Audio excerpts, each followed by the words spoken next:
Experiencing problems with your T-Mobile hotspot? Let's quickly diagnose the most common issues.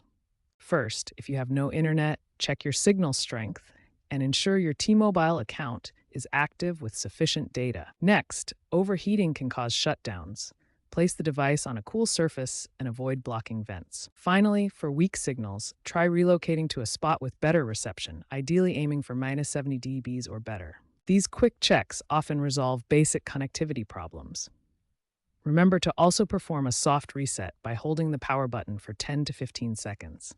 If the issue persists, it might be related to the APN settings. If basic troubleshooting doesn't resolve your T-Mobile hotspot issues, check the APN settings. The standard APN is fast.tmobile.com. Access your device's web interface at 192.168.1.1 or use the T-Mobile app to verify and update these settings. For persistent issues, update your hotspot's firmware to the latest version. If overheating persists, check if your model is part of voluntary recalls for faulty cooling fans. For advanced signal problems, especially in rural areas, use an external antenna to boost reception. As a last resort, perform a factory reset to resolve software glitches, but back up your settings first. Contact T-Mobile support at 611 for advanced diagnostics and solutions.